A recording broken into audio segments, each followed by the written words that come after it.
Thank you all for being here tonight.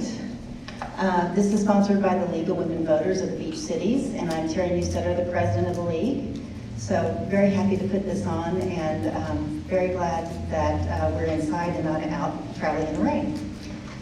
So first of all, I'm going to introduce Margot Reig. She is the League of Women Voters of LA County president, and she is a very skilled moderator who is with us tonight, and she will be kicking off the forum right now.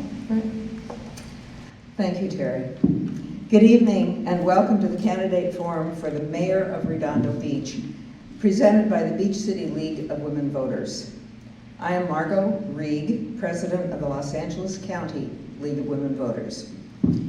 The League of Women Voters is a nonpartisan political organization whose purpose is to promote informed and active participation in government. We put on candidates forums as part of our voter service activity so that voters can listen to and question the people vying to represent them in local, state, or national government. The League of Women Voters does not support or oppose candidates for any office. Your city government is organized to provide services to the residents of Redondo Beach and structure and planning for the effective operation and development of the city. Your local elected officials, your mayor and council members, are just that, local, and should be accessible and responsible to their constituents who elect them. All 5 candidates running for mayor of Redondo Beach have agreed to participate in this recorded forum and abide by the rules and format set up by the League. This forum is an opportunity for voters to learn more about the candidates before casting their ballots in the March 4th election. Our format this evening is that we will begin with opening statements by the candidates. They will have 2 minutes for their opening presentations. Then we will have a period of question and answer, questions having been submitted through the League website and today through the online venue. Each candidate will have 1 minute to respond to each question, and I will vary the order of the candidates as they work through the questions, or as we work through the questions. After the conclusion of the question and answer period, each candidate will have 1 minute for a closing statement, and those closing statements will be in reverse order of the opening statements. Our timekeeper, Laura, introduced herself, and she will be holding up a stop sign. One thing that you need to know is that you don't have to clamp your mouth shut when you see that stop sign. You're allowed to finish your sentence. Just be sure it doesn't turn into a whole paragraph. The candidates are seated in the order in which they drew a few minutes ago, and we will be using this same order throughout the event, but I will be varying who starts on each question. One thing is that we told the candidates and that we remind you of is that candidates' statements should focus on the candidate themselves, their qualifications, and their positions on various issues. Personal attacks, innuendos, and disparaging remarks regarding other candidates will not be accepted. And I have my gavel.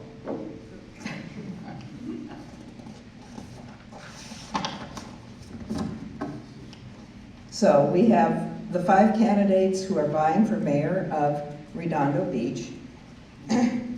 Georgette Gantner, Jeff Ginsburg, James Light, Nils Nierenheim, and Joan Irvine. We will begin with opening statements from each of the candidates, and each candidate will have 2 minutes to introduce themselves and tell you their goals for running for mayor. And we are not taking questions from the audience. God, I walked here in the rain and I can't ask these guys? No. Bullshit. Okay, you will also get a notice giving you 15 seconds remaining in your time so that you can gauge how much you have to say.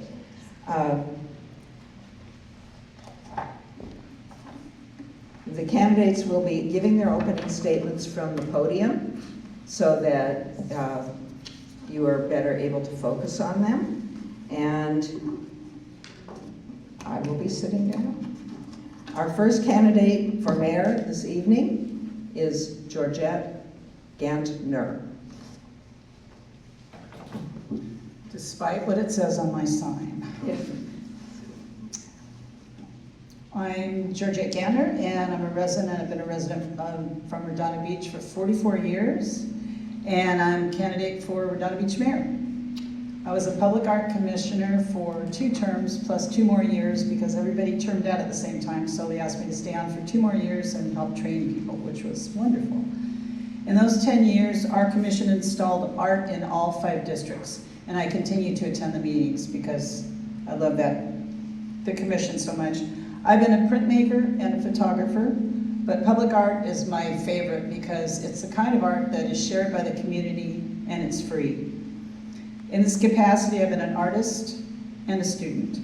I produced The Power of Art 3 times through the Redondo Beach Art Group, a year-long process choosing a theme, overseeing the volunteer work of countless artists, and finding a location that varied each year. The end result was a 3-day show featuring talented artists and incredible art offered for the community, free of charge. In this job, I was a volunteer coordinator. I served as docent for 10 years, then chaired South Bay Hands on Art, which brings art to 18 schools, public and private, and whose parents are trained by artists, and then they go back in and they teach to their children. It's a wonderful program. In this job, I was an organizer and a teacher. During this time, I owned the Payroll Factory for 25 years, a company I'm extremely proud of. Was very successful, raised my kids there, and in this job, I was an invoice biller, a supervisor, a troubleshooter, contract negotiator, acting as a liaison between clients and unions, and at those times I was the peacemaker.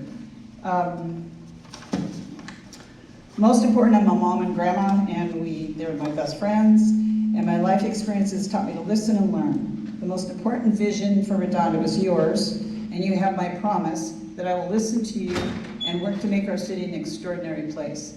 And aren't those all attributes of what a mayor should be? Thank you.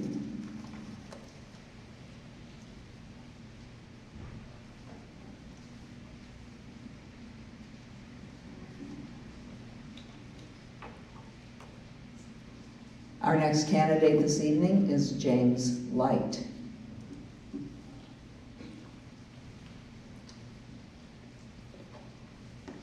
Thank you.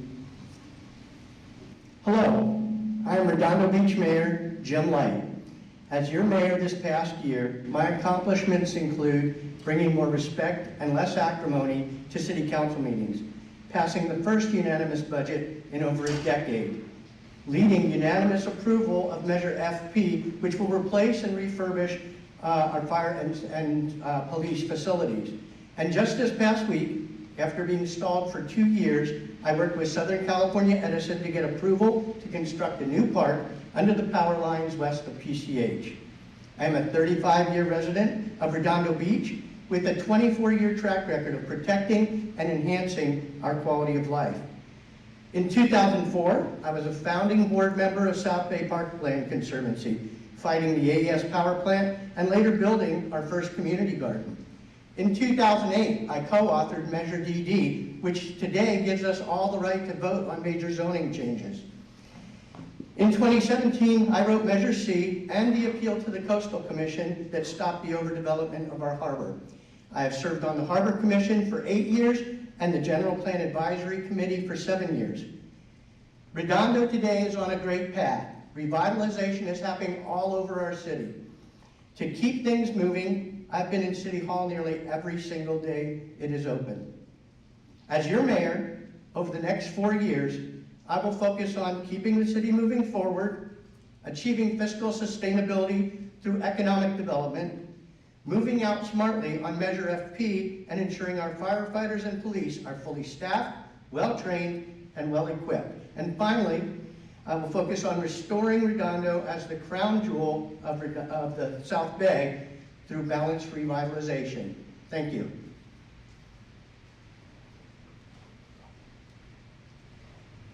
Thank you.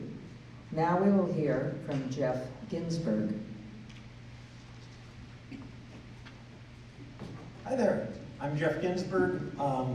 I came to Redondo back in 2006, started my normal day job as property management, and from that I ended up getting on to the Riviera Village Association and started learning a lot about the city. And then they had a leadership program, which I got into, and that introduced me to all the staff and everyone at City Hall, and I started learning the whole process of how the city actually operates, and it was a wonderful experience. And so then I decided to run for city council, and I was elected for that, and did that for just about 4 years. And so, you know, I've just learned over the years, I love the city. I'm one of those that can sit down with people and work things out. I know there's been controversies and problems in the past with people working together, but I'm one of those that can sit down with them and make it happen. So look forward to you all voting for Jeff Ginsburg for mayor. Thank you. Thank you. Next, we will hear from Nils Narenheim.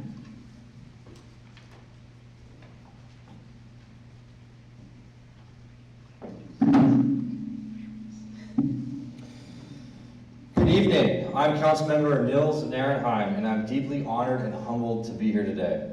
As a South Bay native, I'm dedicated nearly a decade preserving our beach town's unique charm and ensuring a bright future for all of our residents.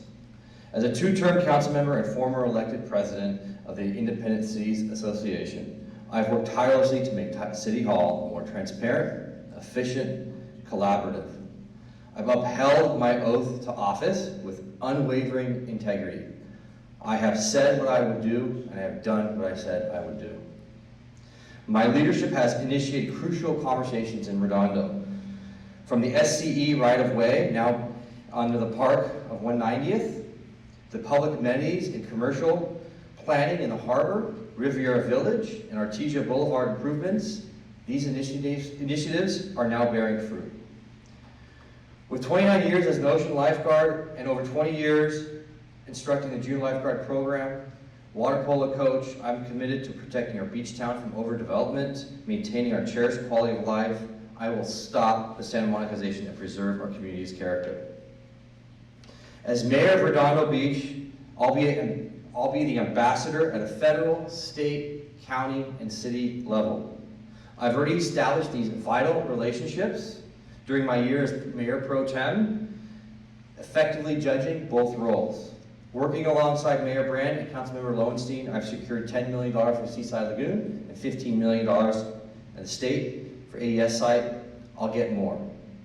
Looking ahead, enhancing public safety through community-oriented policing, implement smart growth strategies, boost local businesses, improve infrastructure with focused sustainability and resilience. Together, we can achieve some great things for here in Redondo Beach. Let's keep our community strong, vibrant, and true to its roots. Thank you.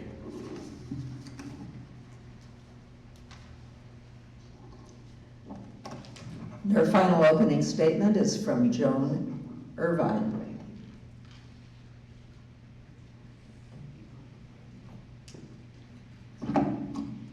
Hi, I'm Joan Irvine, and obviously, I'm running for mayor.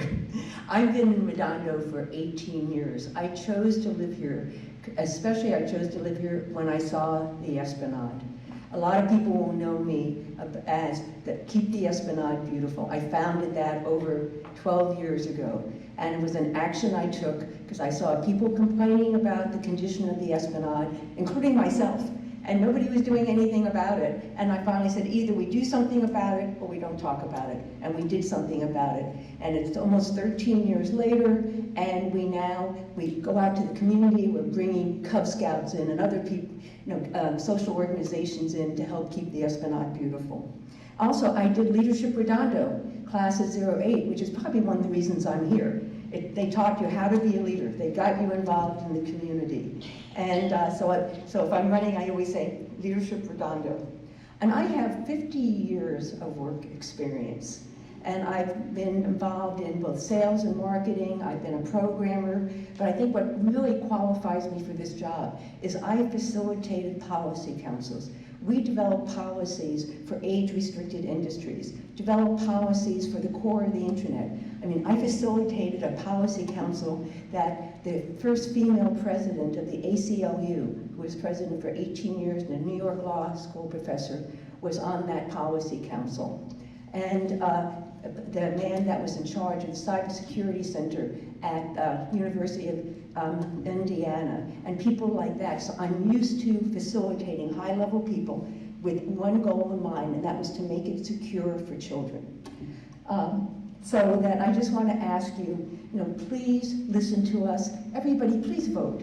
I mean, they've talked about that we're not getting as many voters. Well, we're anticipating like 5,000 to 9,000 people voting here. We have 49,000 voters. And so please come out and vote, because your decision, your vote makes a difference in our city. Thank you.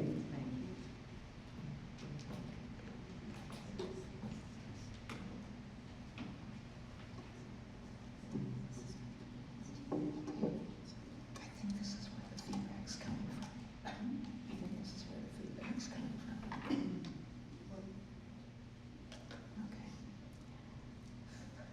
So we are moving ahead to our question and answer period. And for this, we will not be using the podium. We will have the candidates will be answering from their seats using a handheld mic. And I will remain seated also. And I think it would be useful for me to turn this mic off. It's off. Okay. Turn it back on. I did.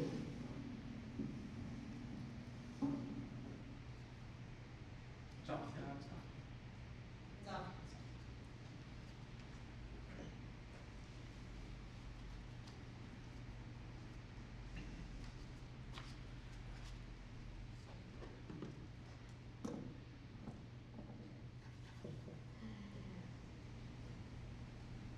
The mayor is a salesperson for the city, seeking relationships, funding, legislative changes, and support from other jurisdictions.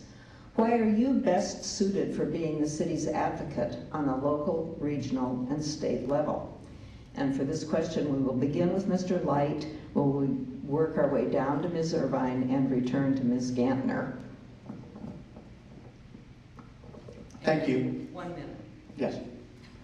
So even though I've only been the mayor for 12 months, I've already established connections at the state, county, and local level, including the other cities in the area. One example, when they were looking to pull the funding for the AES power plant, I was in touch with Senator Ben Allen and our Assembly member Almer Tsuchi to make sure that that money was in the future earmarked to help us acquire that. Also, I'm working with our 2 state legislators to come up with a bill that I call the Abundant Housing Bill that would exempt the city of Redondo Beach and similar cities from the state mandates. I've also worked with Holly Mitchell, our supervisor, on multiple programs here, including the homeless programs we have, and several other things. We have a county issue right now with the park, and I've been in communication with her office to try to circumvent that. So I've already demonstrated in just 11 months that I've been able to establish those connections and use them effectively. Thank you. Hi there. My normal day job, as I explained earlier, is property management, so I'm used to working with people in getting things done, kind of thing. If I end up becoming the mayor, I certainly reach out to Jim, because I know he knows some things out there.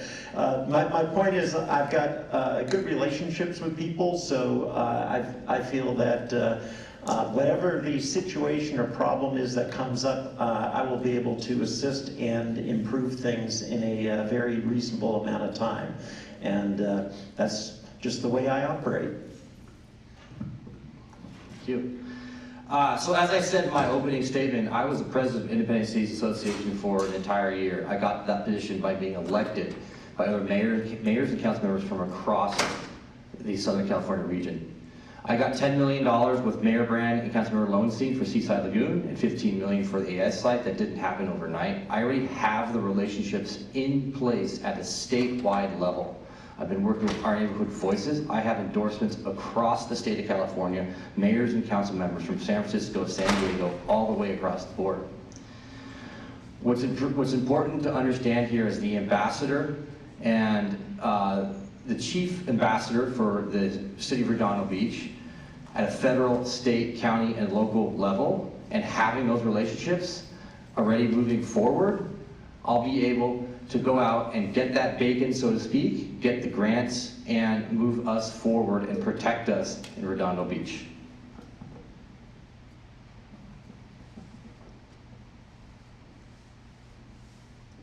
Hi. With my jobs, I have always had to talk to policymakers and state officials, federal officials, and actually international officials. I spent a lot of time in one of my jobs. I was probably in DC once every 6 weeks for about 2 years. And I went to events over in Europe where I met many people over there working with child protection. And I even spent time over in Australia. So that I was used to having to go and meet people and work with them and make sure that we're all on the same page. And during that time, it was about promoting the associations that I worked for, promoting child protection regulation, and getting us all to agree. So to me, you know, it's just what I do, what I've always done with my jobs is you get out there and you meet people and you find, you know, the right people to meet. And it's just real easy if you both have the same goal. So I'll be able to do that, and I've been up to Sacramento many times, and you know, I've met a number of the officials here, so I'll be able to do that for you.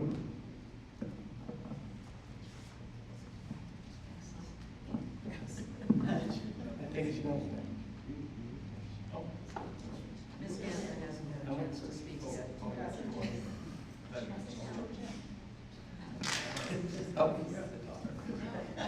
And finally, we will hear from Georgia Gander. So many decisions. Our city has so much to be proud of, and I am looking forward to being a good ambassador in speaking about all the things that have happened with FP and the police and fire, school districts, latest bond, and the Artesia project. I love good communication. In my job, I worked with the unions, SAG-AFTRA, AFM, working with our clients, and we were a liaison between those two entities. I love collaboration and negotiating. As far as the technical aspect of city situations, I have served 2 terms as Public Art Commissioner, but as far as further details, I know that I would be surrounded by a good staff to help advise me to begin with. I don't have the experience that these gentlemen do, but I learn fast, and I'm interested and I'm passionate about this, and I know that I can do a good job, so thank you.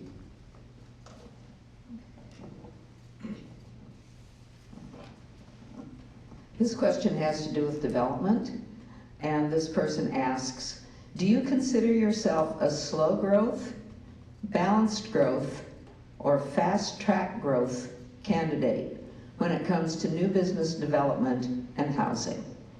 And for this question, we will begin with Mr. Ginsburg, work our way down to Ms. Irvine, come back to Ms. Gantner, and end with Mr. Light.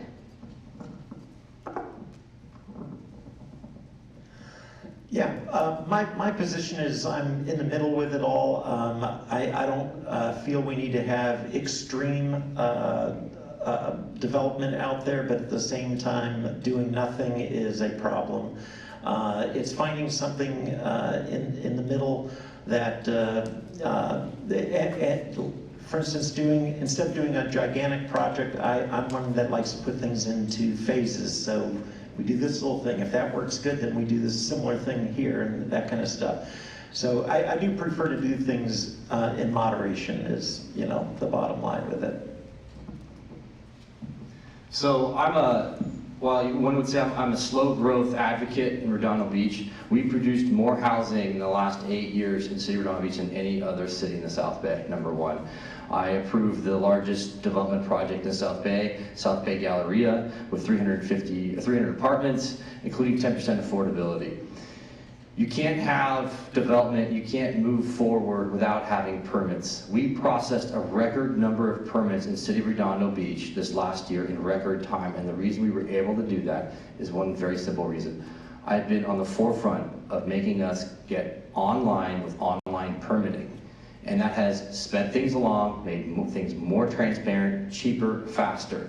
Businesses are able to get their permits in and process those permits in the city, get those construction projects done. Lastly, I'll just say that our community, we need to develop in our beach culture, beach lifestyle, and that's what we need to do moving forward, the most important aspect. I am for reasonable growth, but in reality, and I was told this by a person many years ago, you either grow or you die. And what we've been seeing in the last 8 years in Redondo is that we have been dying. Our sales tax has only been, revenue has only been about 5%, while our neighboring cities has been 30%. So I'm very much into the fact that we need growth and we need it now. Also, you talk about trying to maintain our beach community. Well, guess what? It's changed up. So we have to take a look at today's community. The old days are gone and the old ways are dead, and you must evolve. And we need to evolve here in Redondo Beach and be realistic about our growth and what we need in order to maintain our quality of life here in Redondo.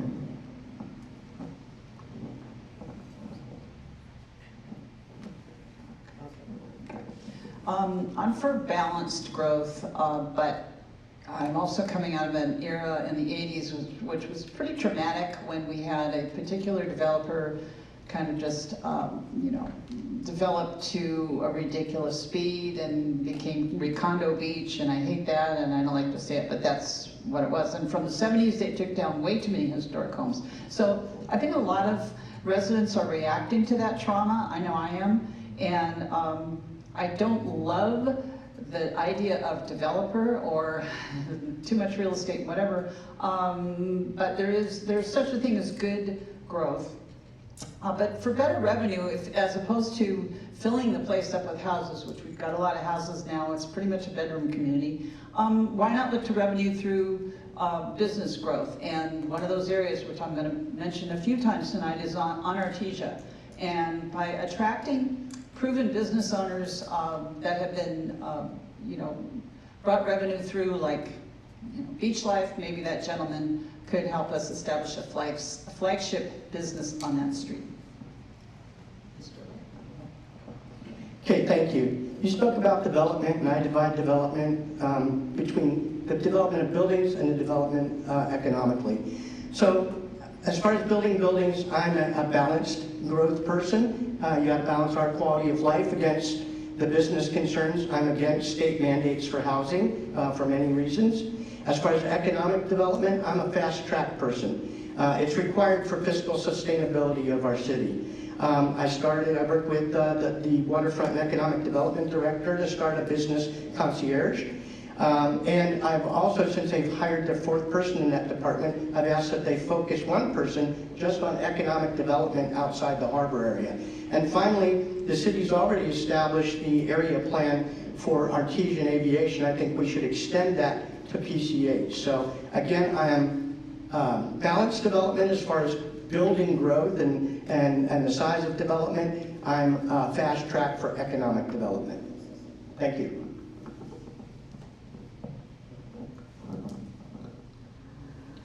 This person asks, what is your plan to update and revitalize the Redondo Beach Pier and the many vacant buildings north of the pier?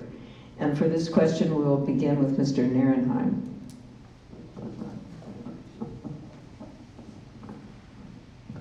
Thank you.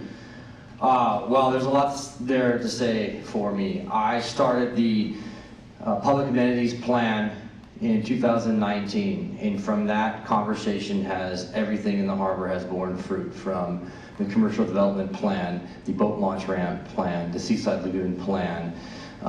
We're going through a significant number of lease renewals. All of that is happening because we started this years ago, and that's the most important aspect. The harbor is running at near record revenues right now. That's because of the years of hard work that we've been putting into the harbor and dedication of staff and all the energy that we have. It's called planning, and we're executing on that planning. We're moving projects forward. We're getting state grants to pay for these projects, and couldn't be happier to have this commercialization happening in our harbor with near record revenues. Wow, that's an interesting question. As far as with the pier, we had an opportunity to have our waterfront developed that would have brought in $400,000 that would have taken care of a lot of the infrastructure. That did not happen. And also because of that, a lot of developers will not bid on projects here. And we do need private, public money. We just don't have the money. And the waterfront, like the International Boardwalk, they got new pavers, but just last night or the night before at City Council, one of the people who have a business there said water was leaking in from above. The structure there is terrible, and we don't have the money to fix it up. So, to be real, and my tagline is keeping it real in Redondo, we need to find some outside money and some developers to come in and to help us redevelop the pier so that people will want to go there.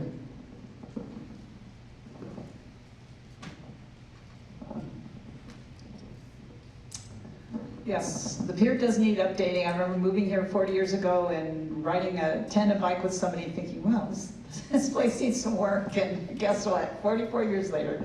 But it's wonderful, it's iconic, it's fantastic, but it does need improvement.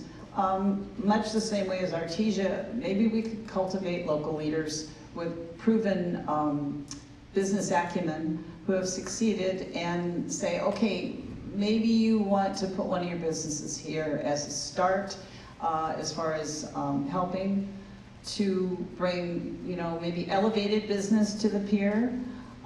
That could be a start. There could be, maybe we would qualify for grants as opposed to doing another bond issue, because even though the bond issues just passed have been wonderful, I don't think the residents would be too happy about that. But yes, it needs improvement, and we love it, and I look forward to it.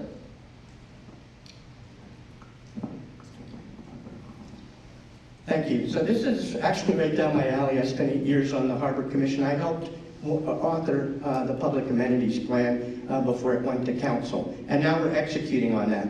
Since being mayor, I found out that the intended commercial plan that was supposed to dovetail with the amenities plan was never started. So rather than go out and contract for it, I wrote it based on my 20-year experience in the harbor. And that's been through Harbor Commission. It will be coming to City Council soon. It adds about 75,000 square feet of commercial development. In the meantime, I've helped move things forward. I brought Marine Mammal Care Center to the table for the education facility. I wrote the RFP for the boat ramp. And I think we can do this the way I've divided it up in the commercial plan. We can do this without going to a major developer like a Seneca. We can do private-public participation in smaller projects so that we can revitalize without supersizing. Thank you.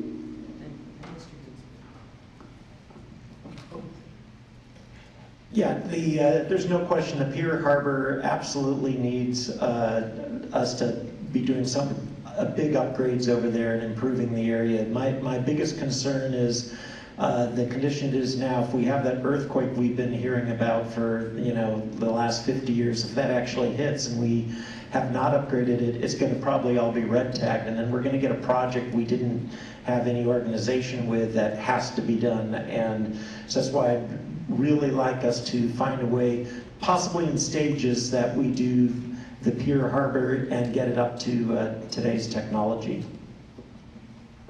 Thank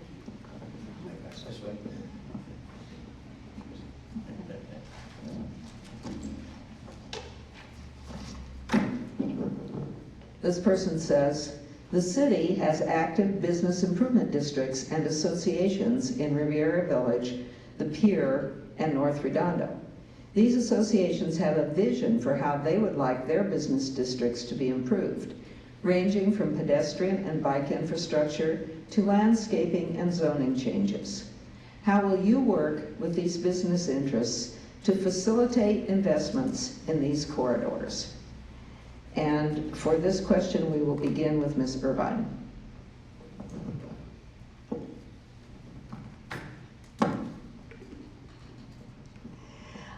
As far as with the bids, I have attended the bid in the Riviera Village, and I know how important it is for the Riviera Village to have its own unique charm and things that they're working on. And I really think that's going to be helping up in Artesia if they establish a bid. They have the North Redondo Beach Business Association that has really done a lot of the work. And when you have a bid, they'll be able to take a look at it and see what they really feel that they need for their environment. Every city has unique little places in it, and it's not that you have to have it look the same as every place else. It should have its own identity. So I think they're wonderful. I think they can listen to a small subset of the city, of the residents, and then they can make it just what they want to do, and then they have an investment in it. I mean, and they have money coming into it, and they're the ones that can really be the liaisons to businesses coming into their area of the city.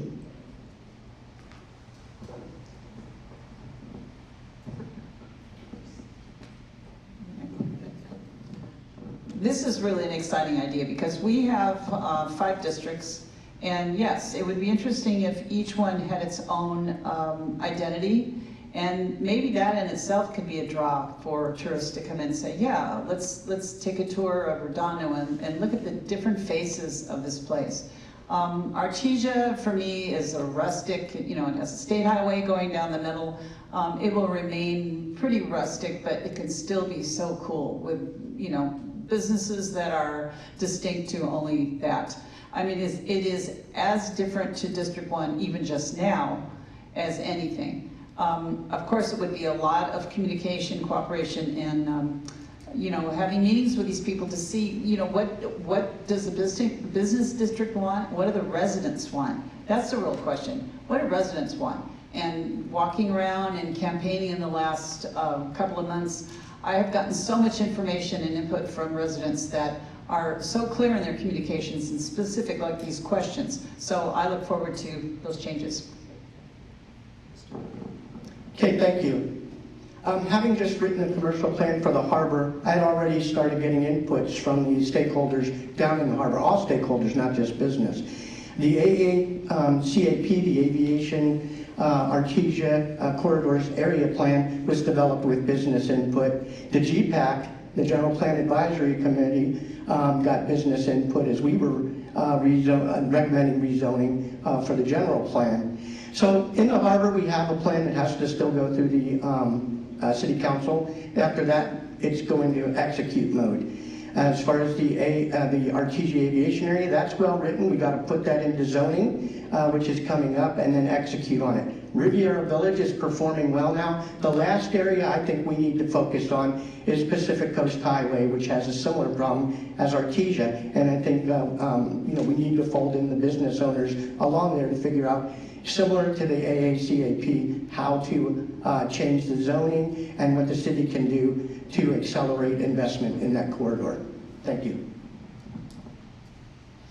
Yes, I've been on the Riviera Village Association Business Improvement District, that's what BID stands for 15 plus years, and there's no question a bid is a huge benefit for the businesses, because the city likes that the Riviera Village, the bid, comes to them with questions and things and wanting to do events and that. Instead of it being one business owner that wants to do something, it's all of them combined, and it makes it much, much easier to get stuff accomplished instead of it just being single businesses wanting to do things.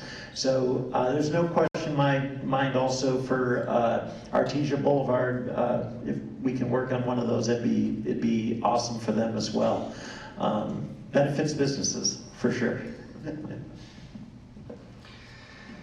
You know, in the last 8 years as council member, I've been to almost every single bid meeting, business improvement district meeting down in Riviera Village, right?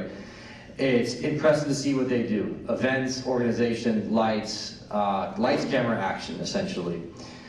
I brought a bid conversation that had more bids to the council about a year ago, 2 years ago. I sat down just the other day with some members of the community to do Artesia Boulevard, get an actual bid there. They have an association, but not a business improvement district. I got $2 million for Artesia Boulevard by approval of the South Bay Galleria, to which we can bring pavers, lights, outdoor dining, and bring events. That's what a bid's going to be able to do. I want to concentrate on Artesia Boulevard and bring events and all type of outdoor activity to Artesia Boulevard.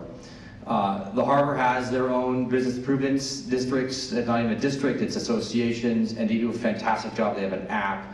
Let them run with it, move that forward.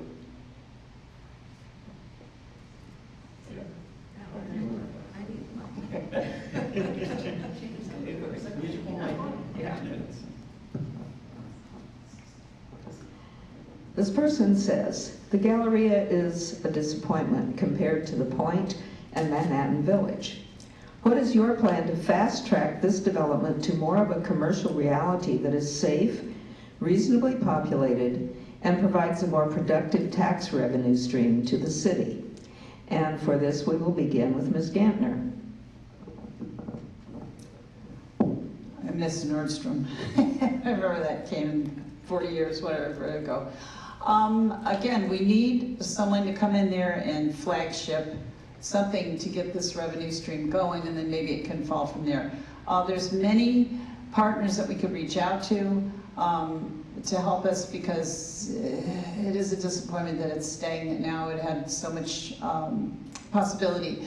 But yes, I mean, grants maybe, but I think we really need a business partner, a financial partner to help with that situation, to get a vision and move forward, because it's so disheartening to see yet another piece of property not fulfilling its potential with revenue to the city. It's, anyway, I look forward to be working with people, reaching out to people and finding out who those people are in the community and beyond, coming up with bids and seeing, you know, how fast can we get this going, and so it can be shared with the community. Thank you. Thank you. Well, this is private property, and they've had a plan in that they had to go and get financing for, and they've had some difficulty. I shouldn't say difficulty. They had to go through hoops with the different companies they were working for. We got a call, I think it was last week, that they're ready to come forward with a plan, so we should be seeing a plan come in, and it should go to the Planning Commission. I've talked to the Planning Department, I've talked to the Planning Commission. We are ready to grease this thing to go forward. We know about what they're going to develop because we set the rules for it. And they're confident they can move forward now. And now I do think what we can help with is, after it's built or as it's being built, help them with economic development there. And as I said before, we've got our fourth person in the Economic Development Department who can focus outside the harbor area, and so that's one of the things I think that will help them fill up that Galleria once they start. But I asked the developer, do you need anything from the city? And he said, no, you guys have been great. So everything's ready to go, we're just waiting for the application. Yeah, I would love to see that project come together. That would be very, very nice, and I would be in full support of that. And it's also wonderful in the property management how the permit process has become so much more efficient in the city. It's amazing how it has, and so I think that's going to be helpful as well for the Galleria for their bringing this project together. So when we approved the initial construction project in January of 2019, we made sure that there were some significant safety factors in there that make sure that that property would not be sold and been broken up into smaller pieces. That approval process, when we did that, also included expedited permit process, which we've done. We've had incentives and approvals along the way to motivate them moving forward. In the last few years, I've approached them personally with creating a different financing district and different types of financial districts like we did in the Harbor and AES site. The most important thing is when they come back to us for 350 net new housing units there, we have a time to add incentives with those approvals so that they get the projects done. But we have approved the permits and expedited all the permit process. Yes, going to the Galleria. Galleria used to be our main economic revenue. And I was there a few weeks ago for a wellness expo, 4:30 on a Saturday, and it was like dead. And I remember when I was a kid, 4:30 on a Saturday, you'd be hanging out at the mall. So we really need to get it up to where it was and better. I love the housing element, because once again, then you're going to be bringing people in. People are going to be right there, so they're going to be able to have a built-in clientele that is going to be using those services. Plus, with the housing there, it's great because you have the transit center, so that if people were worried about more traffic, people are not going to be getting into their cars as much. They're going to have other transportation, and hopefully, if we move it forward, because 2019, it's 2025, and nothing has happened there. Not nothing, but that we don't have things moving forward, and it's just still dead. So looking forward to having it moving forward.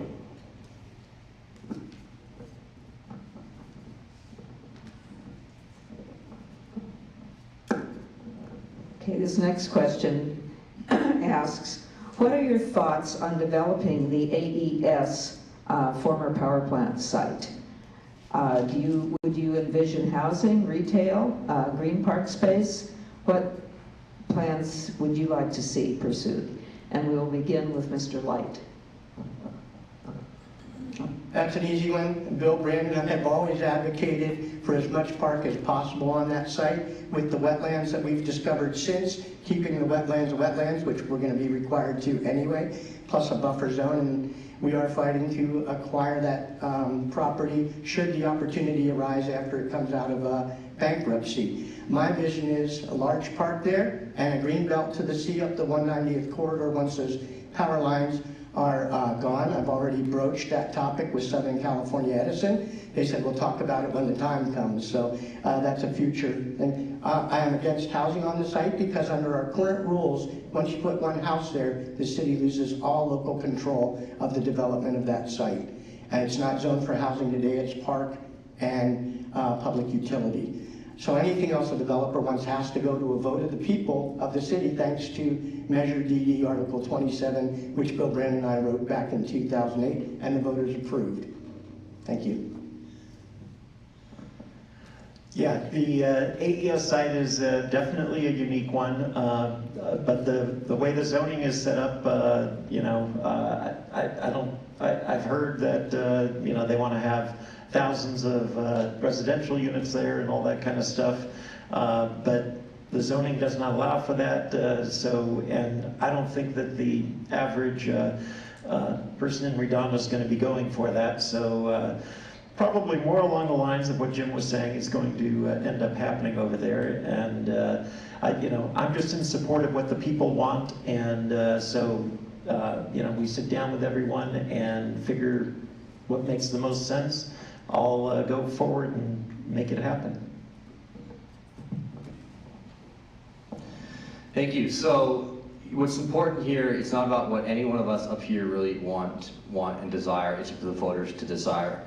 Over a generation of voters, over 20 years of voters, have deemed that shall be a park. It's a polluted park right now. It's a polluted site. It needs to be cleaned up. To that effect, I don't want any housing there. We have enough density here in the South Bay, Hermosa, Redondo Beach specifically. Highest land values you find are around massive parks like Grand Central Park in New York. I got $15 million with Mayor Bill Brand and Todd Lowenstein, working hand in hand with them to go to the state legislature to convert that for acquisition purposes and remediation purposes. We're on our way.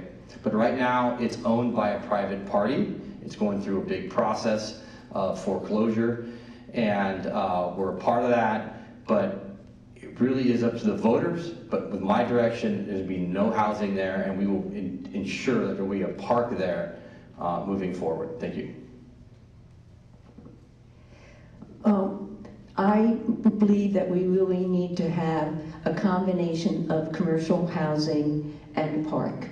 Redondo, I mean, I'm pragmatic. We don't have the money to support just having a park there. I mean, that would be great, but here we have some of the most valuable land in Redondo that we could establish to have an aquatic center, to have housing, to have restaurants, to have hotels, and still maintain having a park there. And then that commercial revenue would be able to pay for the maintenance of the park. So I think that's very, very important. Love to have park there, but guess what? That's totally unrealistic as far as the revenue.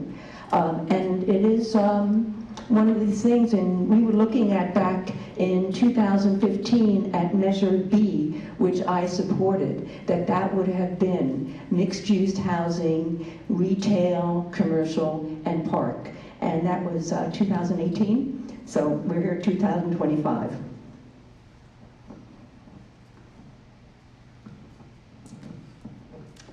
Yeah, this has been in contention since 1998 in heart of the city, as we all know, that's 27 years. I know the city is hopefully, they're hoping to purchase it. Hopefully there will be something that'll go through for that, because given the price of an average home in Redondo Beach and times 50 acres, we're talking $500 million or something. So we would probably need a partner, but anyway.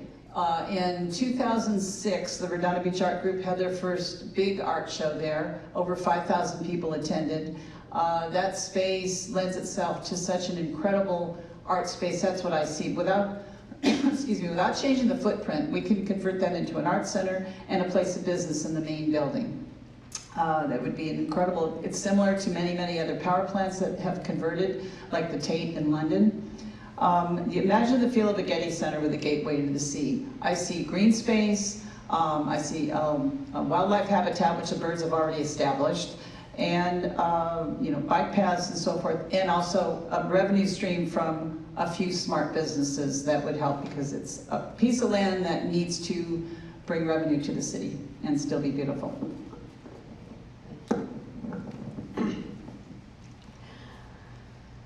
This person says, much of the opposition to new housing is due to the impact on parking and traffic. What kinds of parking management strategies and transportation solutions do you think can help to address this? What about residential parking permits?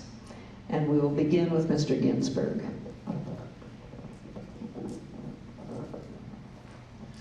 Well, actually, one of the nice things that's happened recently is more and more people actually are getting around on bicycles and e-bikes. Of course, we need them to respect stop signs and stop lights. It would be nice.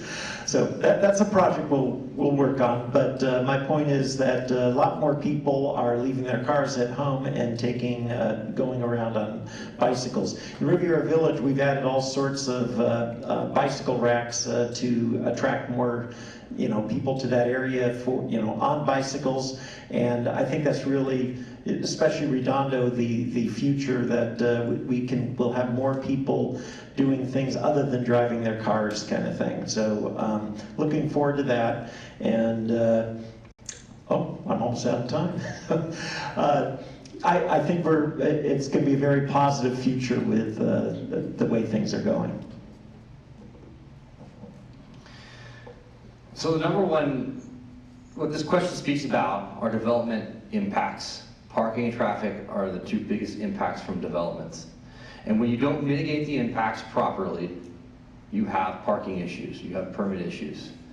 And that is what needs to be mitigated from the first and foremost. In District 1, South Redondo, we have the largest parking impacts in the entire city and along the coastline here, Riviera Village. Building a underground parking garage in a triangle Riviera Village would help tremendously for the residents there. It'd be really careful with parking permits, because that creates issues along the way. But at the end of the day, The conversation is about ensuring that when development comes to town, we develop properties and projects within the size and scope of our beach town character, and we don't use the public streets as a private parking lot for our projects. As far as with parking, any development that goes in has to include adequate parking, either for, if it's for residential, that they have to do that, or if it's for commercial, because it's in an area like Riviera Village. So it's part of the planning process. You also need to take a look at, we're talking about Riviera Village. For years they have talked about changing the parking at the triangle and building that up or building that down, and nothing has happened, and I've been here for 18 years. So something could be done there. When you're taking a look at the traffic, people want to come to the beach, so you do have a lot of traffic that is going to be coming here. But as Jeff said, a lot of people are getting on their bikes. You have the e-bikes. If you live in the area, and that's why it's so great to have a community area, you're going to be walking there. So that takes care of some of the traffic. So I think it's just very important that it's part of the planning process.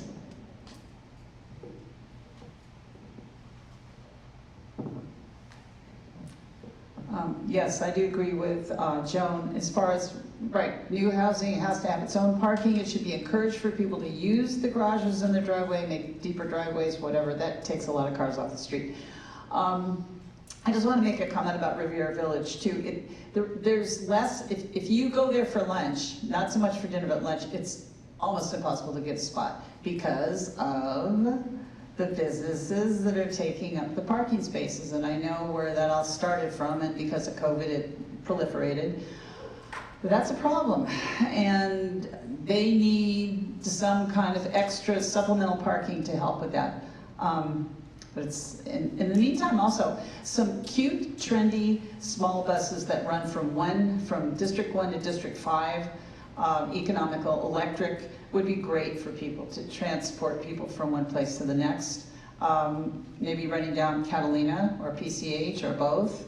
I wish public transportation was a little more reliable. The 232 that goes down PCH is great, but good luck with trying to catch something on time. But yeah, that's my summary. Thank you. Yeah, parking's a problem, and with the new mandates, it's going to be more of a problem. In the coastal zone in particular, permits are problematic because we have to be able to park people who are coming to visit the beach. A better metro would certainly help with the problem, but I don't think that's something we're going to see in the near future. And we still have more than one vehicle per occupant in our homes when you look at the demographics. So bike paths can help a little, but they're not a panacea. People still have to drive when they're going to work or to pick up large groceries and things like that. BCT, we can adjust Beach Cities Transit, and that can help, especially with schools and stuff like that.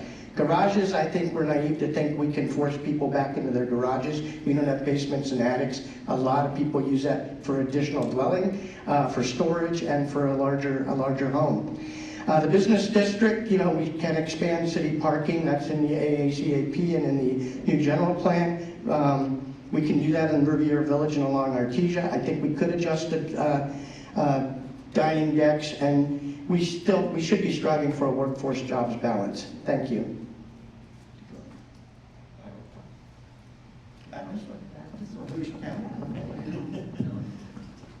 Okay. About a third of Redondo Beach's Section 8 housing vouchers go unused because there aren't enough landlords and homes that accept vouchers. Do you feel there is a need to expand housing options for low-income and working-class families in the city? How would you facilitate this? And we'll begin with Mr. Narenheim.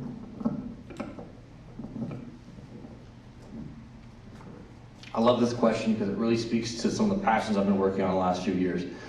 Our Neighborhood Voice is a statewide initiative returning local control, local zoning back to our cities individually. In Redondo Beach, we have an immense housing supply and an abundant types of housing. We have everything from mobile homes to multi-million-dollar mansions, everything in between. Yes, we have a Section 8 housing program. It's been amended for our Project Roomkey right in my district on PCH. We have housing vouchers.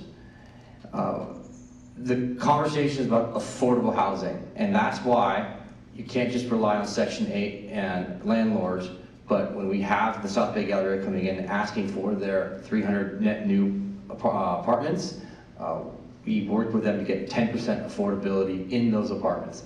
I worked with them, you worked with the developers in the beginning to get affordable housing, and that's what the conversation is about, is affordable housing statewide, citywide. Thank you. With the cost of housing in Redondo Beach, we have to do something. I mean, people who have lived here for years, I've talked to them and they go, my kids can't afford to live here. They have to leave, and they're taking my grandkids with them too. So we have to be able to come up with something for the younger generation and also for the seniors, because a lot of seniors end up, living on lower incomes and they cannot find housing. But I think it really is important that any development that goes up has affordable housing. In fact, the Legato project that is on PV and PCH, that could have had affordable housing there, but they were cut off from doing that. So that eliminated some of the areas. So any new development needs to have affordable housing for the workforce so that the people who take care of us, who teach our kids, who work in the stores, have a place that they can be working in their own community.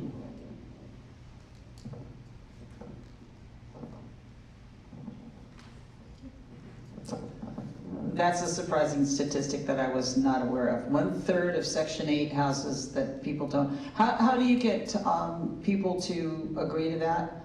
Good question. Again, communication, meeting. I don't know what legalities are again, but I would learn to try to get those utilized. I know how hard it is to get Section 8 because my friend has a child with disabilities, and I think it was 25 years.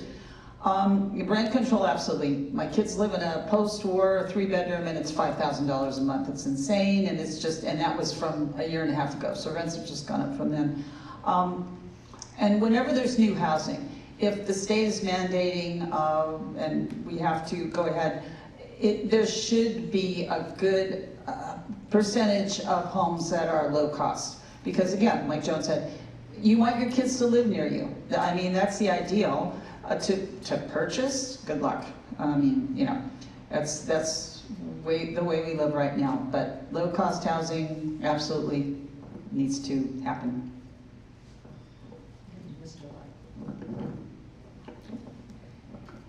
Thank you. It's a tough problem, but I want to say Redondo is better off than our surrounding cities. In fact, we administer the Section 8 program for Manhattan Beach. And we're the only city on the beachfront here that has more multifamily than single-family dwelling, and our zoning keeps adding more on that multifamily side. In fact, we're also better than the Southern California area government region average across all cities. So we have diverse housing, we have an award-winning homeless program, and we do have Section 8 housing, and we've got veterans housing. I think subsidizing is the only way you're really going to get a large amount of affordable housing. Building more in a Mediterranean climate on the coast here doesn't result in affordable housing, it just results in more market rate housing. So subsidization from the state level is the only way to make this thing work. These housing mandates are failing. I do think we can work with new projects for workforce housing, which wouldn't meet affordability levels, but that's going to be a negotiation with people bringing projects forward in the future. I mentioned before, my normal day job is property management. So we actually, the properties we manage, we really we try to persuade the owners to accept Section 8 without any questions, kind of thing. One of the things I learned about in Redondo is the maximum rent rate they would go before was not in line with what the rents are in the area, and I was able to persuade them to get that adjusted. And I think that because now I hear that we have quite a surplus of Section 8 vouchers, it sounds like we need to bump that up again. So that's probably something, that's a project, even if I don't get elected, I think I'll work on in the very near future.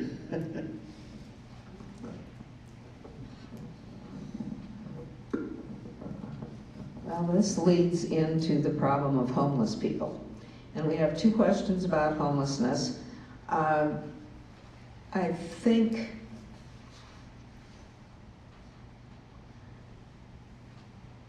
I will read them both, and then you can kind of decide how you want to divide your answers. Homeless people are harassing people and leaving trash and waste around our buildings. What will you do to enforce existing laws and write new laws to protect our residents and visitors? The other side of the coin, how will you support the very successful homeless support program currently being provided? And we will begin with Ms. Irvine. Ms. Irvine. Ms. Irvine.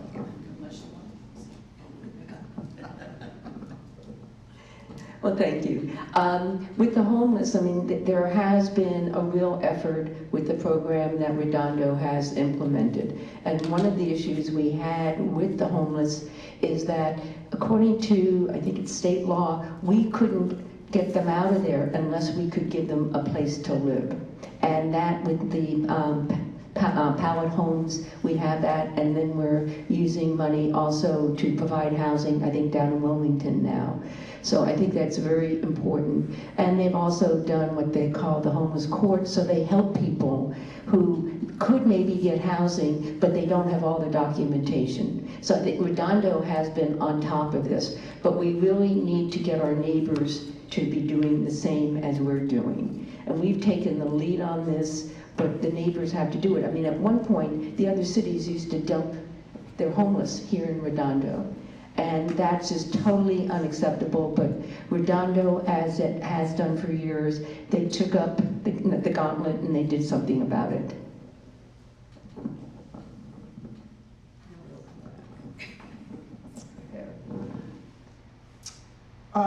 Yes, the pallets that have been established by Mike Webb, and I think it's Lila Murrah, it's a wonderful idea, and it's been emulated by other people in other cities. And it has established, basically, I can't remember the expression, functional zero, which means we have fewer people, or we have more people are in pallets than are on the street, which is exemplary. I'm also reminded by a situation that happened in Washington State, where they didn't have a place for people to live, which wasn't ideal, but they had attached to the police department, they had a shower facility where people who were still living out could clean up, be presentable, and keep a job, and until they could get on their feet, and in the meantime, then they could find a place to live. But I mean, that's not as much as we're doing here, but it's something with the new police department. Maybe that's something they can think about. But as far as harassing and trash and waste, those people actually need to be advised and to be seen and helped through programs. So, Thank you. This is a tough one to answer both those in a minute. First off, we have an award-winning program here. I'm very proud of it. I'm proud of the people who are doing it. I wasn't here when they set it up, but I'm here to support them as we go forward. We have transitional housing, which we call pallet shelters. We have the homeless court. We have permanent supportive housing. So we've got from the street all the way to permanent housing solution that is now being emulated by other parts of LA County and other parts of the state. We also have a quality of life unit that is both out of the city attorney's office and with the police department. What I'm working with them now on is family transitional housing, because we don't have that, and we do have some families that find themselves homeless and we have no place to put them. And they want to stay here because they want their kids in the school district. And the other area I think we can improve on is to make reporting easier for residents. Manhattan Beach has an app where the citizens can just launch the app, take a picture of where they're at and who the person is, and it automatically goes to their housing coordinator. I think we can improve by implementing something like that. Thank you. Yes, no question. City of Redondo Beach has so much improved the dealing with the homeless situation over the last 5-6 years. Lila is incredible. She works for the city, and I'm just so impressed by what we've done in the last 5-6 years. So I definitely want to see that continue. It's a benefit both for the homeless and for the community, because it removes them from the streets, and it gives them opportunities to get jobs and get back together with their families and move forward with their lives. So it's a wonderful, positive experience. Thank you. I mean, I love all these accolades, because it really speaks to the 8 years of hard work we've been doing here in Redondo Beach that I've been on the council. When I got here in 2017-18, we had a high of 250-ish homeless people on our streets. Today we're at functional 0, and that didn't happen by accident. In 2019, we cut the CDBG funding for a local church on Broadway because of the amount of problems that was creating for our neighbors and their neighbors. That happened because of the hard work that we did on the council, and we recognize enforcement is a key part moving forward. There's no way we're going to be able to pass one single new law. The way you solve the problem is creating a soup to nuts program all the way through. We have a pallet shelter program, we have interim housing, we have supportive housing, supportive services all the way around.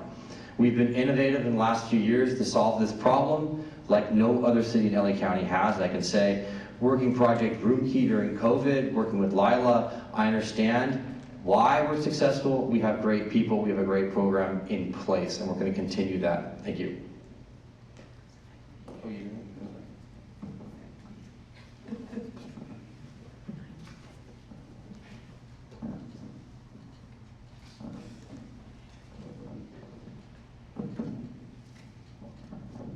Older adults and people with disabilities face significant challenges when they no longer drive. The demand for alternative transportation modes is increasing, such as public transit or power wheelchairs, electric bicycles or tricycles for seniors and people with disabilities, or electric golf carts. Do you support these alternative modes, and what will you do to make these modes of travel more accessible and safer for seniors? And we will begin with Ms. Gantner. When my mom was still with me, she was having difficulty, and one day she just showed up with a little cart, a little electric cart. She goes, I can't get across PCH without this. And I thought it was wonderful.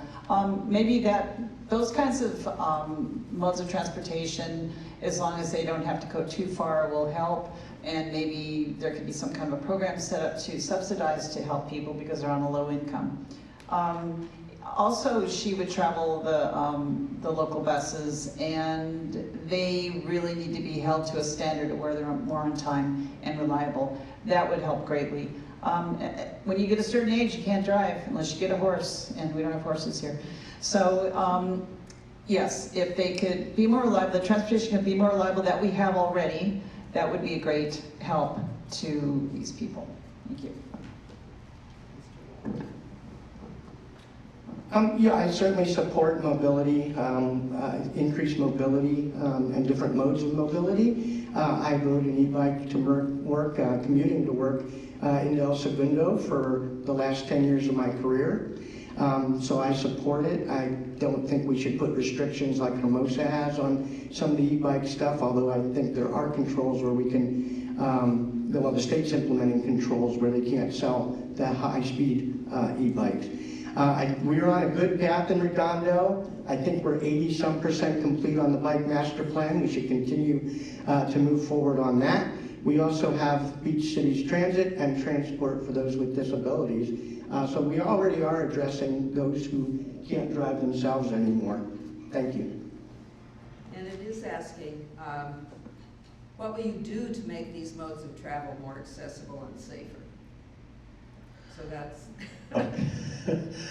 Well, I'm in full support of assisting seniors for getting around the Riviera Village, since with the new paver projects and all that kind of stuff, and the widths of the sidewalks makes it very easy for them to get around, whether they're on scooters or whatever type of thing. And I think as we can open that up more and more in the city, it's definitely beneficial. I love seeing that. I have a father-in-law that was on one of those walkers, and it was very, very nice how, well, there was one place where I got him to add a ADA ramp. And after that, it was awesome being able to get them around and stuff like that. So I'm full support of that. You know, we're a beach town. Let's capture that. Let's stop the Santa Monicization, stop the density of the traffic. When I got here in 2017, less than 5% of the Redondo Beach Bicycle Master Plan was built. I asked staff what we have planned for the future. They said nothing whatsoever. When I'm leaving in office in April, we'll have roughly 85% designed and or built of our bicycle master plan here in Redondo. If you look on Catalina, Nob Hill, Barrel, Manhattan Beach Boulevard, across the city, across the board, safe multimodal transportation. We also have BCT, Beach Cities Transit, which we can apply for federal grants and state grants like Culver City has to get that type of transportation funding for seniors and people who can't drive or can't use multimodal transportation. Culver Cities has done wonderful jobs at getting those types of grants from the federal government and the state, and since we control BCT for the South Bay Beach cities, we can move that forward for all of us. Well, as far as the seniors, I mean, this is a real issue, and one of the things, and I kind of had an experience, I broke my ankle a couple of years ago, and it was a little difficult to get around, so it was like, made me realize what a lot of people are going through. But I do have somebody in the apartment complex I live in. There's this older gentleman, he's probably in his 90s, and he has a bus that comes and takes them to a senior center and to do things. So I think that we should be able to, as you were mentioning, that to have transportation where they can call up and they can get picked up and taken to places. So I think we should do that, and expand that for our seniors, because we have a large senior population, and it's only going to be growing larger. So we need to be planning now and doing it, and perhaps that, if it's motorized, vehicles, small vehicles, maybe we can subsidize that. And we have this bike path that people are talking about. That's wonderful. So it is safe, and it's very necessary, and we need to plan for the future on this.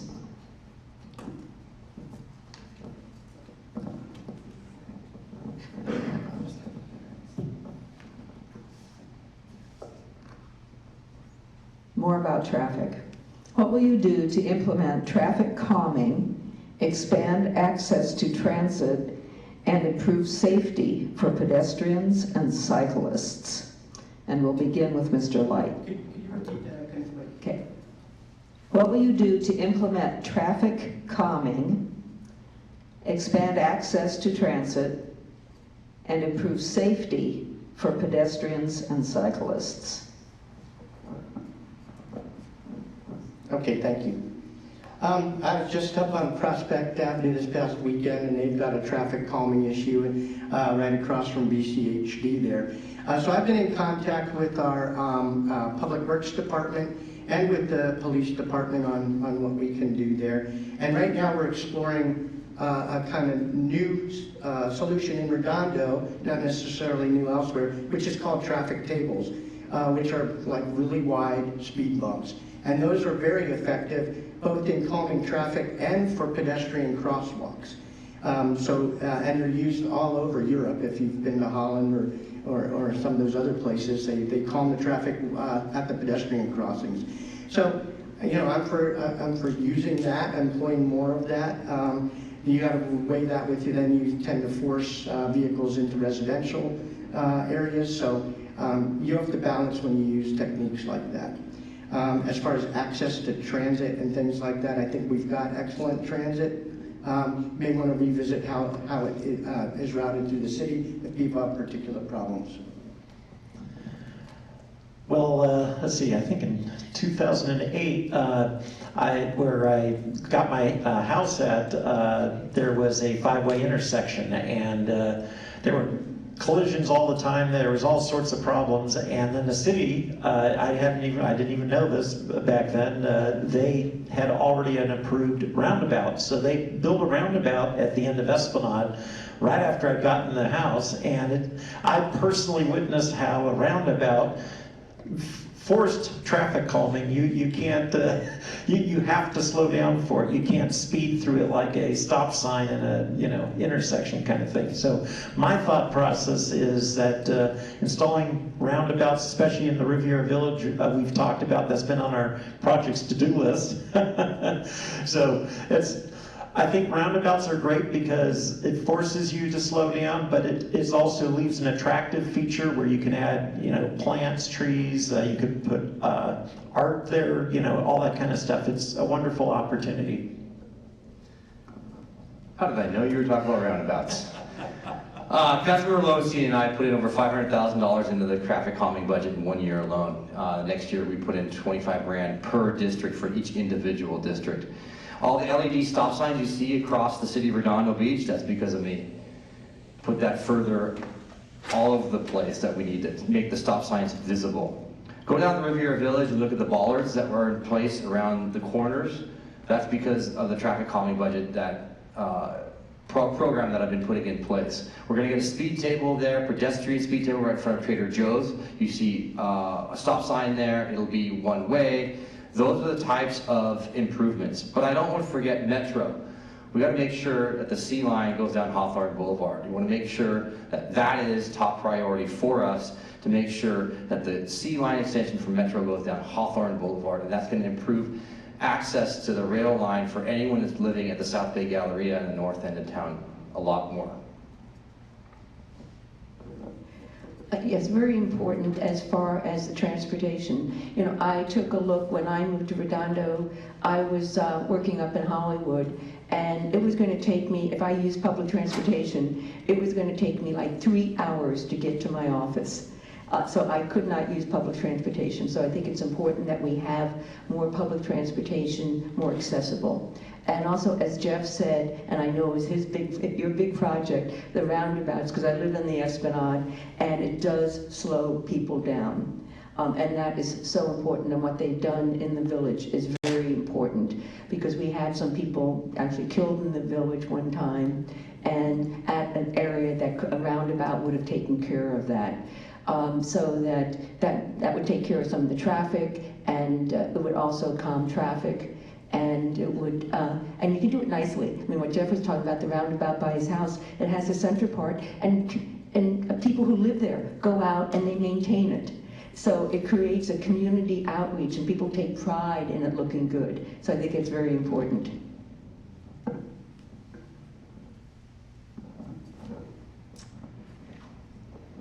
Again, I'm going to go with a little cute bus idea that maybe we could have some local buses that go up and down Catalina and maybe PCH, but maybe just leave it local. That could help. As far as safety to cyclists need to be, stop at signs and not go through. They need to also watch what they're doing more often. Obviously, we have to watch out for them. You don't want to hit anybody. Just maybe more awareness as far as, when people drive, they need to be more aware of that. Roundabouts in England, that's an interesting experience. Nobody slows down. If you slow down, they get bugged at you. And when we were trying to move, we didn't know which way to go. We went around and around for a while. Go, wait a minute, which way do we go? They're honking at us. Go, what are you doing? You must be Americans. But the fact that my guy could shift with his left hand, drive on the wrong side at night when it was raining was the most incredible thing I've ever seen. Anyway, they can be decorative. In certain places, they do slow traffic a lot. So if it's a safety feature, and I'd say use them sparingly. Thank you.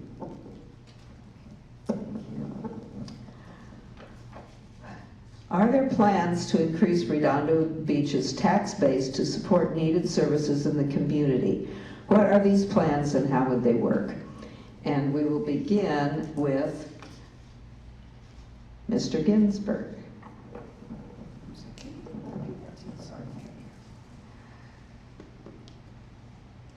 There may be plans to increase Redondo Beach's tax base to support needed services in the community. What are the plans and how would they be implemented?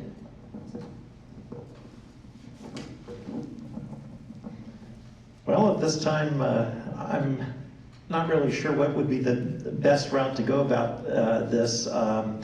You know, one of the things that brings in the greatest income is actually hotels, and so you know, perhaps with some of the you know, redoing of the harbor and things like that, perhaps there's you know, more possibilities of hotel rooms and things over there, but it's hard to say. This is one of the topics that I'd have to sit down with the staff and figure out what would make the most sense.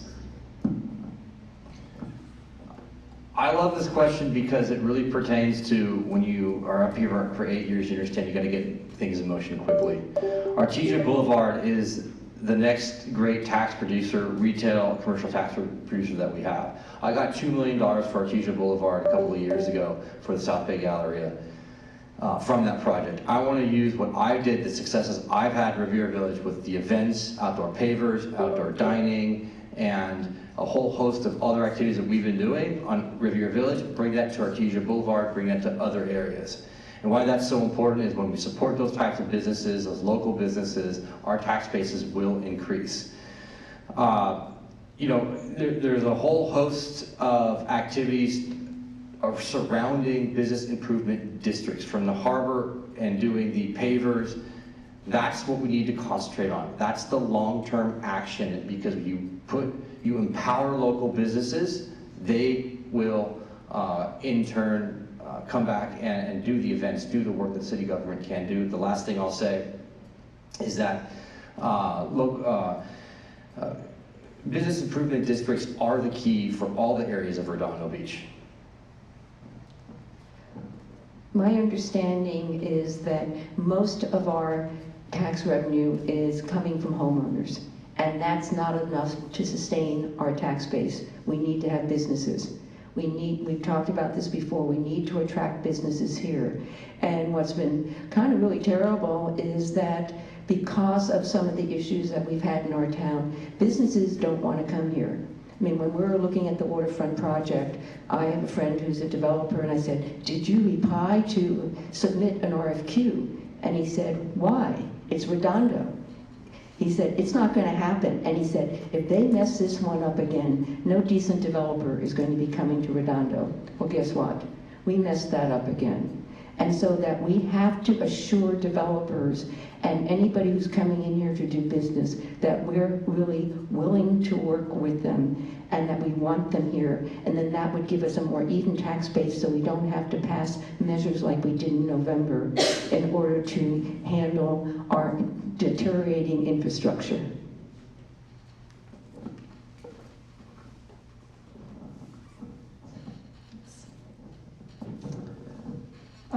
When the tax base, it depends on what services. Maybe the taxes could be variable according to the service and complement that service. I'm not sure what services, but I was just trying to think creatively. But more businesses, because we are, like I said, we're mostly kind of a bedroom community here, and we definitely need more tax base. I know that in Hermosa Beach, there were a couple of bars that just brought in a tremendous amount of tax base. Maybe we need to do that in relationship with restaurants and bars, allowing some businesses to stay open a little bit longer than we do now. That would mean that people would, they would stay longer, they'd spend more, therefore the tax base. Also, again, with Artesia, with the improvement of that district, maybe we get a boutique hotel in there, maybe two, because it's a pretty long street. And again, the proliferation of restaurants and high-end places can help greatly. Thank you. Since I've been mayor, I've found that there's no shortage of businesses who'd like to come to Redondo. We just got to build the opportunity for them. So fiscal sustainability is the only way we're going to achieve that is through economic development.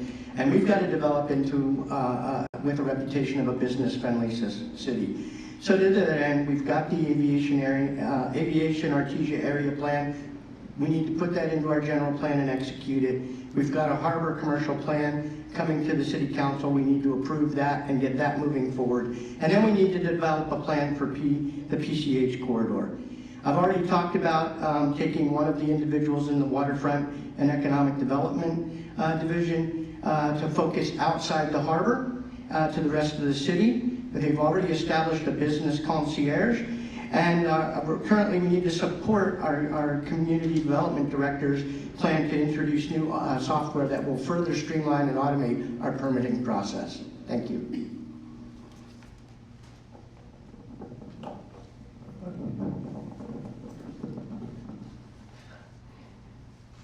The Beach Cities Health District provides services to many cities in the South Bay, although only Manhattan Beach, Hermosa Beach, and Redondo Beach pay property assessments to fund it. Why aren't the other cities expected to support the Beach Cities Health District through their taxes? And as an add-on to this, what is your position on the floor area ratio for Beach Cities Health District property as far as buildings and land? And we will begin with Mr. Narenheim.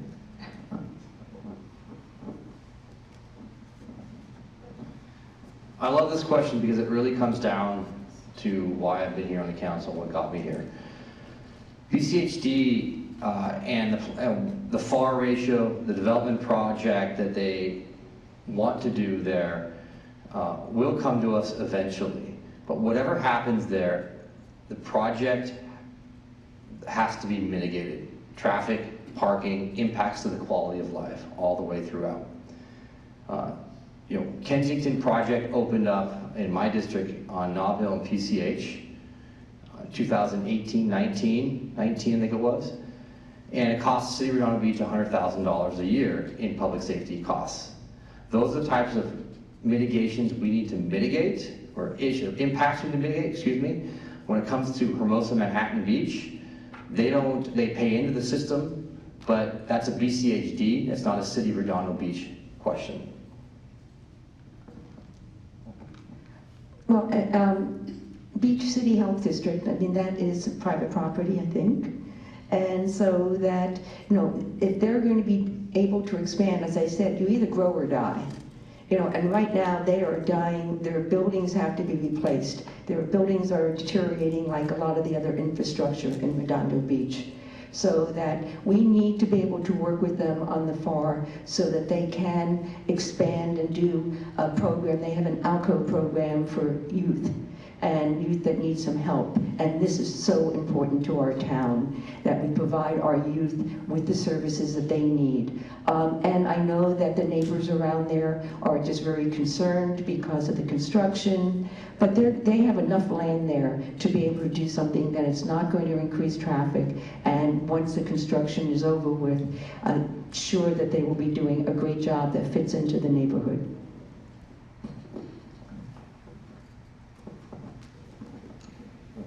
I love this question too.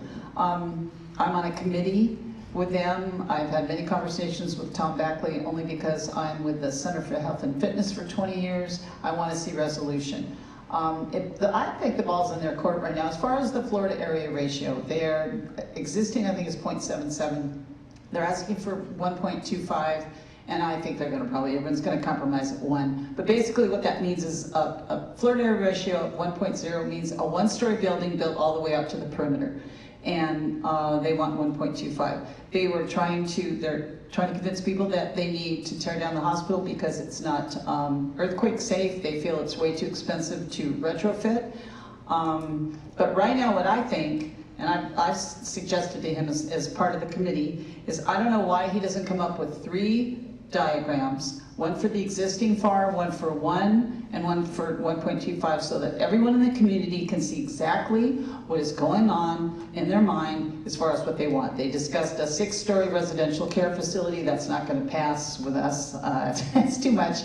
The hospital itself is 3 to 4 stories, so they need to work within those guidelines, and we need to see what's, what are in their plans. Thank you. Okay, thank you. The first part of the question was why aren't other cities taxed? And I believe we're all taxed the same for support from Beach City's health district. I don't think we pay more taxes on it than anyone else. As to what goes on that property, they didn't win their bond, and so they're back to the drawing board. They've not indicated to me that they have any thought of what the new facility would look like based on the financial situation they're in. So for me, I think it's a dialogue. Let me figure out what they want to do. I am always for dialogue before posturing between two government agencies. I don't think it's good to sit there and try to force or bully somebody into a solution. I think we both want each other to succeed, and so we need a dialogue there. I am for, and I told the CEO this in the current, their past projected project, that the public services that benefit the people of Redondo need to be in phase 1, not in a phase 2 that's not funded or scheduled. Thank you. Yeah, I pretty much agree with what Jim said with all that. I mean, Beach City's health district, it's a great thing having it there. They do need to do some improvements. It's one of those things, again, we don't need an extreme, we need something in the middle. And it's just us sitting down and figuring all that stuff out. But for sure, they're a benefit to the community, and so we just got to figure something out that's going to work.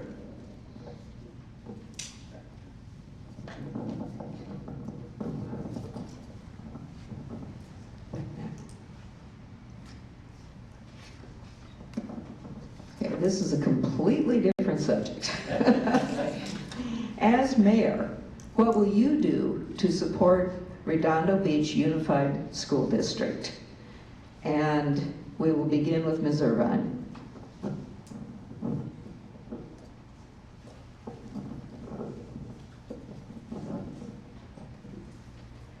Well, first of all, I think we just supported them.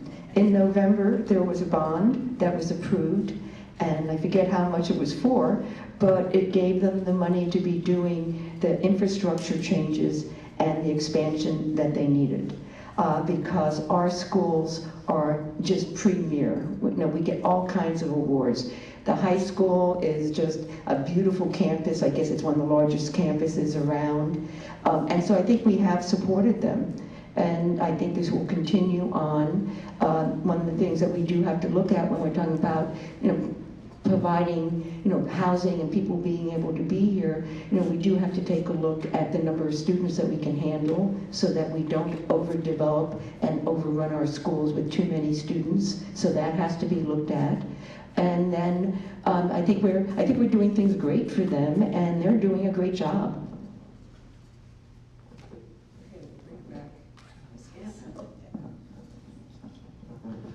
The recent bond that was passed was 273 or 278 million, plus the state had an overriding bond for schools for 10 billion, which was supposed to go to underserved schools, but I still want to have a conversation with school board members to see if Redondo is going to receive any of that. So this is the third bond that they passed in 15 years, I think, and I want to say it's close to about $1 billion total. And they've used it to fantastic use, put in solar panels. It's wonderful. And Dr. Keller was there. He administered and helped that greatly, as is the new superintendent. Yeah, supporting them. And actually, Councilman Lowenstein has a meeting coming up to discuss situations going on with the school and traffic and kids on their e-bikes and so forth. That's going to be really, so if you want to tune in, that's going to be really, really helpful to have a dialogue. Also, you can join or try to join their oversight commission or committee to see, to direct how the money is spent. So people should know about that. Thank you. Well, I'm proud to be endorsed by 4 of the 5 school board members, and I fully support our schools, and I think they recognize that. We already augment their after-school program. In fact, this year, because of the budget we passed, there is no wait list on our program. Police and fire already work with them on security and e-bike training and things like that. As Georgette mentioned, we do have a subcommittee of 2 of the council who meets with them regularly to discuss issues, solutions, and things like that. Councilmember Kalijevich and I just reinstated the Youth Commission, and that's a positive way to engage students.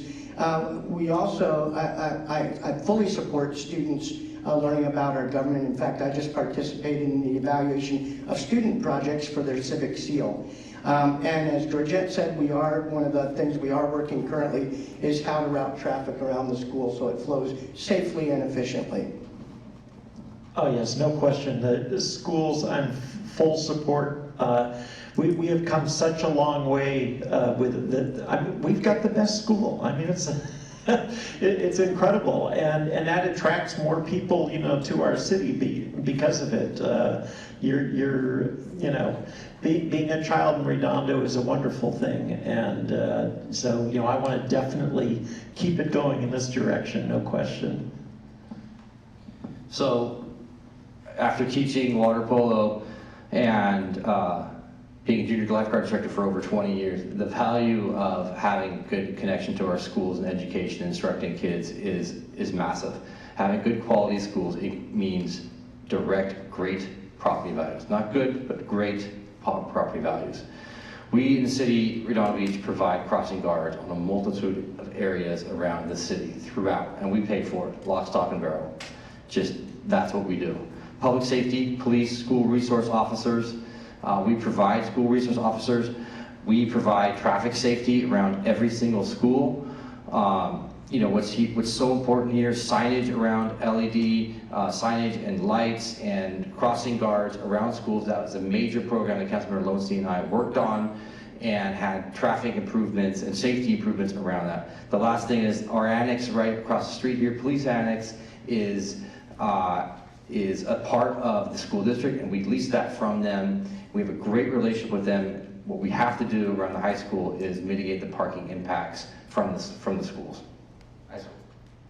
You done?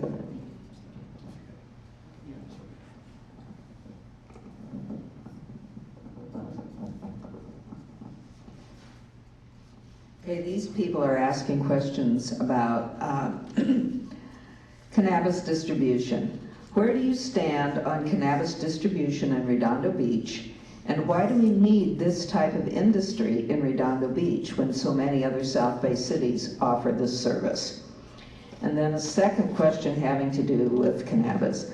Have you ever taken campaign funds or other funds from cannabis companies? So we will begin with Ms. Gant.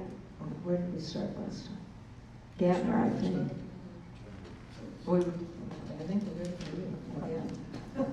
Yeah, this has been an interesting issue. I go to almost all the council meetings and following it along. In 2016, Proposition 64 legalized cannabis and marijuana, I guess it's the same, I don't know, in California. And then Redondo Beach had said, no, we don't want it. And then there was a mitigating circumstances. Anyway, the ordinance was passed as far as saying it was legal. And do we need them? Well, the income is going to be good. But there was just a meeting that happened at council this last Tuesday, and many of the residents came in and protested and said especially they didn't want it in District 4 or 5, and I personally said I don't want it on Artesia because we're beautifying, and I don't think this is the kind of business that would be compatible to what they're trying to do there. We already have about 5 smoke shops. It's not the best. I have not accepted any campaign funds from any cannabis organization. I personally don't use it, don't care for it, and I'd rather see maybe one if we have to have them. They talk about delivery, but it doesn't throw me to have it. As far as cannabis funds, no, I haven't taken any funds and won't from any cannabis businesses. I think the council came up with a fair compromise at the last meeting. A lot of back and forth on that, and I think we got a better product out of it. After 7 years of deliberations, I think it's time to move on the issue. It's here anyway. I mean, we can see it. throughout the city. Kids can get it, we can get it. It's already available. I think regulation will help put some of those more under the radar businesses out of business. And I also think it's a model for smoke shops. Exclusion zones, total number, limiting the total number. And I see using this ordinance that we worked 7 years on as a model for other undesirable businesses in the city. Thank you. Yeah, I mean, yeah, they passed that. It's one of those things, it was like when there was alcohol prohibition, then it created all these, people wanted to do everything illegal, and it's one of these things. We have a properly set up system for it and everything. I think it's better that it's organized and regulated instead of just enticing people to be doing it illegally out there, kind of thing. But it's got to be in the right place. It's not not near schools and all that kind of stuff. So. No, I've not received any financial funds for my campaign on it, but I do believe that if it's properly regulated and everything, then, and we've got the right code sections and all that put together, then, we might as well move forward with it.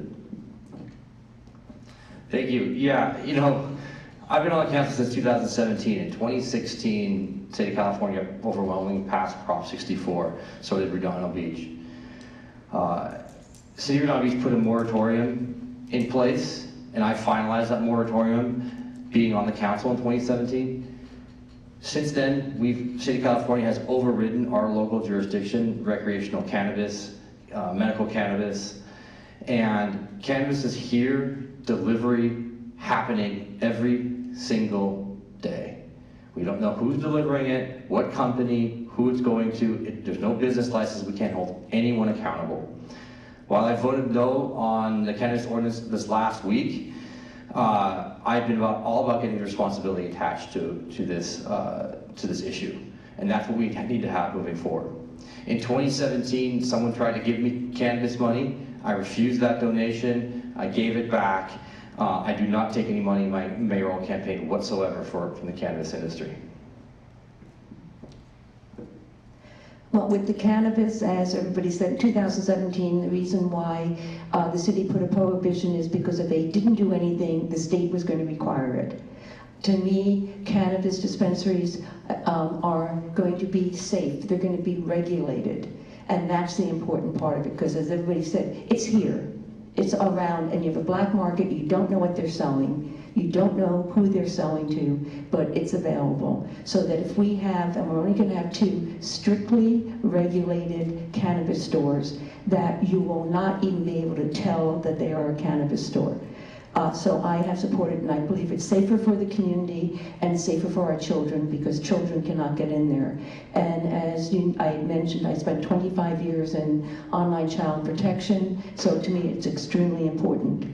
And I am a cannabis educator for seniors, and yes, I have taken some money from the cannabis industry.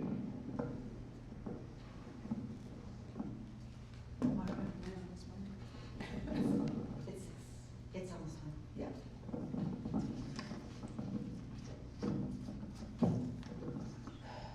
Okay. So we are going to conclude.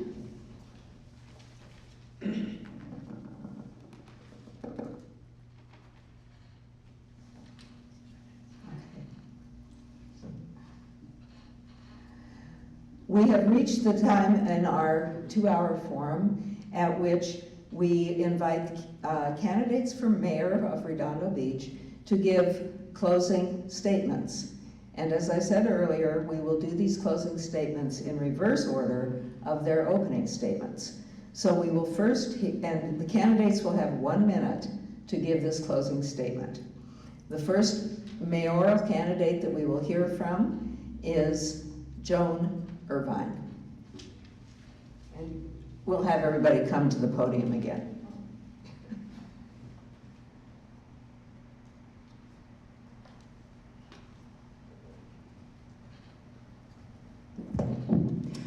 Joan Irvine, first of all, the closing statement, please vote for me. Also, please vote. I love Redondo. I came to Redondo, and for 18 years I've been very involved in the community and very involved in community outreach, community engagement. As I mentioned, I founded Keep the Esplanade Beautiful, and that has really become a model for the city. In fact, my goal is we do first Saturday sweeps. I would love to see Redondo have first Saturday sweeps for the whole community as a way to engage with your neighbors, as a way to keep it cleaner. And guess what? By doing those cleanups, we actually save the city money. So I'm very big about community engagement, and I believe that we have the best city, and we can just continue on making it better. So thank you. Thank you. Next, we will hear from Nils Narenheim.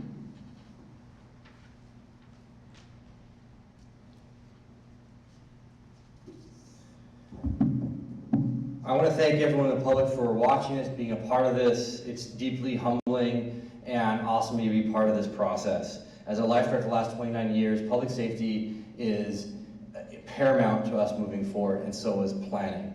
Looking forward, we have to boost our local businesses. We have to plan for future events such as the World Cup and Olympics. These are billion-dollar events coming to LA. No one else is talking about it. Largest sporting events in the world. Artesia Boulevard is a key aspect moving forward. The residents North Redondo require and need to have the Metro C line extension on Hawthorne Boulevard.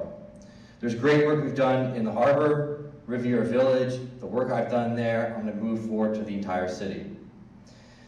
Together, we can achieve really awesome things here at Redondo Beach, keep ourselves a beach town, make sure we can develop the character of our own community, solve all these problems. And I really want to appreciate and thank everyone here and all our fellow candidates who are running, because otherwise it wouldn't be democracy. So thank you very much.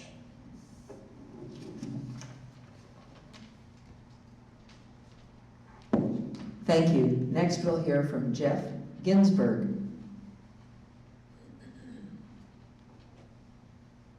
Yeah, this was a great event, learning a lot about everyone, and the bottom line, as I said before, I'm one of those that likes to work with people, and I think I would be great at that with the mayor position, us getting things accomplished in the city in a very positive way, and so I would appreciate you vote Jeff Ginsburg for mayor.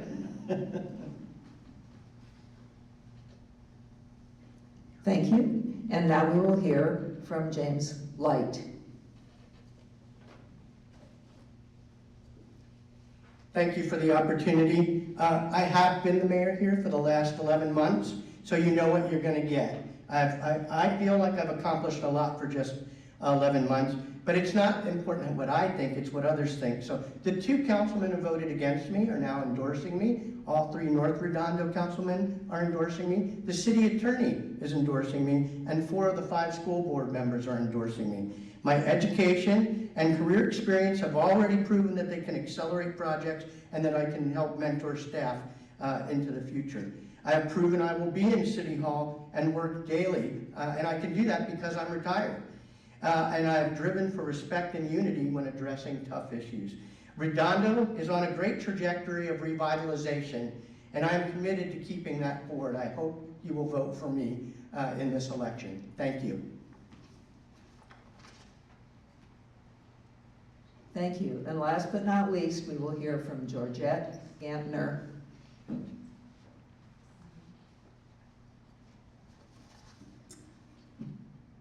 We all want what's best for Redondo Beach. We have fought hard to control overdevelopment, but the challenge now is to work together to improve the quality of our city and life and preserve the character of the beach town while maintaining a civil dialogue. I believe in cooperation, not intimidation. But now, what do the citizens want? Artesia presents an incredible time and effort for the citizens, especially in North Redondo, who have deserved this improvement. But what are we looking at in the next 10 or 25 years? The opportunities are endless. The development in Artesia is probably the best example of to upgrade an area where we already have seed money, but through the businesses that would come in, they could help pay for this massive project. And the important question now is, what are your ideas? What do the citizens want? This is what I want to hear the most. Walking around and campaigning, I heard so many different comments, and it's mind-boggling. I love the city, I know you do, and I would be so humbled by your vote. Thank you so much.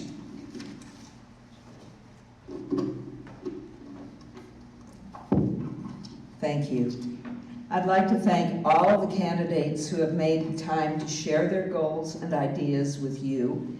I'd like to thank the League of Women Voters members who planned and facilitated this forum, and to our cameraman who has recorded this event, and the Zavalas who will post it on the LWV LA County YouTube page for viewing. In addition, I'd like to thank all of you who arrived this evening to listen and who are listening online. Please encourage your friends, your neighbors, other voters that you know to tune in to the YouTube channel and find the Redondo Beach Mayor's Forum and listen to it so that they will become much better informed before they cast their vote. And I would like to thank our city clerk, Eleanor Manzano, for clearly describing to you how to mark your brand new ranked choice ballot.